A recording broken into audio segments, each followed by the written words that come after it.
Bom dia, tudo bem com vocês? Vamos falar um pouquinho da Bíblia, né? Nós estamos vendo versículo por versículo, né? Fazendo pequenas reflexões, e nós estamos vendo sobre o livro de Atos, né? Os Atos dos Apóstolos, tá? E nós estamos vendo sobre o Pentecostes, tá? E nós paramos aqui em Atos 2, versículo 19. Vamos lá? Bom, então diz assim no versículo 19.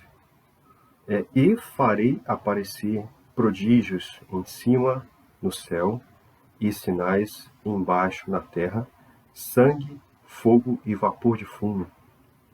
Só para lembrar, quem está falando tudo isso aí é Pedro. Aconteceu o Pentecostes, né, que começou com o que é chamado de derramar do Espírito Santo. Na verdade, o receber o Espírito de Deus no nosso espírito, né, como se os dois se encaixassem e vibrassem na mesma frequência, ou seja, o nosso espírito começa a agir com o espírito do próprio Deus, que é chamado de Espírito Santo, que Jesus falou que era o Consolador, que ele deixaria entre nós quando ele fosse embora. Então quem está falando aqui é Pedro. E sabe uma coisa importante que eu vejo de tudo isso?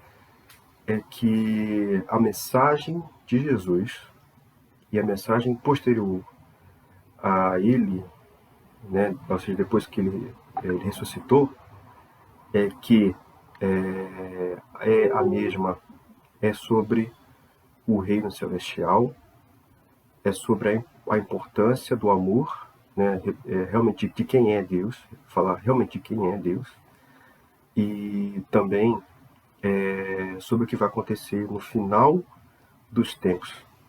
E veja que quando Pedro e os outros discípulos começam a falar em línguas, né, Pedro fala a todos e justamente a mesma coisa, sobre o fim dos tempos. Depois que Jesus ressuscitou, ele ficou ainda 40 dias entre os discípulos, aparecendo, reaparecendo, e falando muita coisa acerca do reino de Deus e o que iria acontecer no final dos tempos. Então ele fala isso, está falando de várias coisas que vão acontecer. No versículo 19 ele fala: e farei aparecer prodígios em cima no céu e sinais embaixo na terra, sangue, fogo e vapor de fumo. Né? Vão acontecer coisas, né, inexplicáveis, que vão aparecer no céu e que vão acontecer na terra. Sinais, tá? Sinal é uma coisa que é diferente, tá? Alguma coisa que pode ser não explicável e que a gente vê que, bom, isso aqui só pode ser um sinal, né? Quando tem uma coisa que acontece, pô, mas acho que esse é um sinal. Mas realmente será o sinal para que nós saibamos que estamos chegando no fim dos tempos.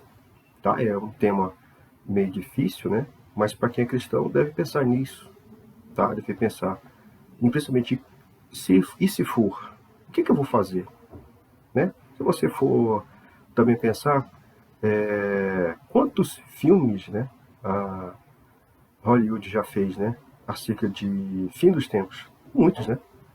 Então não é um tema tão raro de se ver. É muito comum a gente ver no cinema, né? Filmes americanos, filmes coreanos, japoneses, que abordam sobre isso. Né? Isso então, não, bom, e aí você vê que tem várias, né, histórias, né, acerca de como seria isso, né, o que iria acontecer. Né? Um exemplo é o filme que passou a estar há pouco tempo, né, lançado,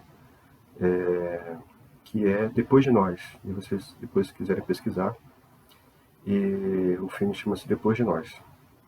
Tá? Bom, muito bem. Então ele fala de sinais. Em 20 ele fala: o sol se converterá em trevas e a lua em sangue antes de chegar ao grande e glorioso dia do Senhor. Então ele fala de um tempo que vai ser muito complicado para o planeta Terra, né? Onde não vai se ter mais a luz do sol, né? E a lua ela vai estar de outra cor, né? Para que isso aconteça, ou é eclipse, mas a gente sabe que o eclipse é uma coisa bem passageira, né? Muito rápido. Ou, por exemplo, pode ser uma grande poluição, uma grande catástrofe, uma grande, por exemplo, erupção, né? Erupção de vulcões, a gente pode jogar para a atmosfera grande quantidade de carbono, de fumaça que pode encobrir a luz do sol, né? Então, pode ser isso, né? A lua em sangue, a poluição, né? Então a lua ela começa a ser vista de uma outra cor, né? Não é mais branca, ela começa a ser vista de outras cores. E se for sangue vermelho, pode ser que seja muita poluição ou outras coisas, tá? Eu aqui estou só falando coisas científicas, né? E isso vai acontecer antes de chegar o grande dia. Então, quando começar a acontecer esse tipo de coisa, né? É bom de estar em alerta, né? 22, 21. E acontecerá que todo aquele que invocar o nome do Senhor, e Senhor é com S maiúsculo, será salvo. Aí Pedro fala para a multidão.